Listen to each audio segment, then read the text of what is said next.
بسم الله والصلاه والسلام على رسول الله. السلام عليكم متابعي الكرام. كنتمنى قبل ما نبداو في المواضيع فضلا ونسال الله يشترك في القناه بالضغط على زر الاشتراك وما تنساوش كذلك تفعيل الجرس على الكل باش توصلوا بكل ما هو جديد ومفيد باذن الله. نبداو على بركه الله. كيف ما قلت لكم خبر منتشر بشكل كبير تيقول على انه الكاف اعلنت على تاجيل كاس العالم او كاس افريقيا 2025 اللي غادي تقام في المغرب، لكن مباشره خرجت الصفحه الرسميه للكاف تتلغي او تتنفي هذا الخبر وتتقول انه اشاعه فقط، وان شاء الله الموعد ديال كان 2025 غادي يتقام في الموعد ديالو باذن الله. كذلك بالنسبه للموضوع الثاني غادي نتكلموا على القرعه اللي وضعت المنتخب المغربي النسوي لاقل من 20 سنه لنهائيه كاس العالم في مجموعه صعبه جدا اللي كتضم اسبانيا وامريكا وباراغواي، يعني مجموعه الموت الصراحه.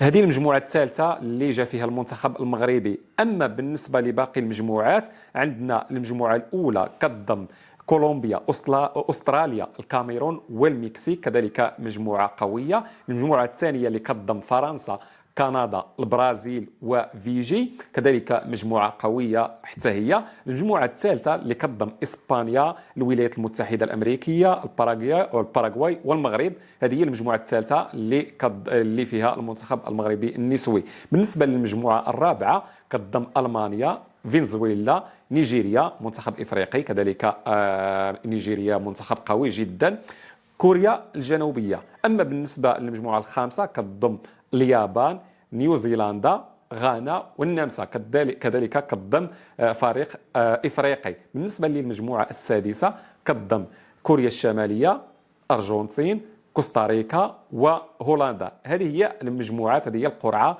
اللي نتجت هذه المجموعات هادو.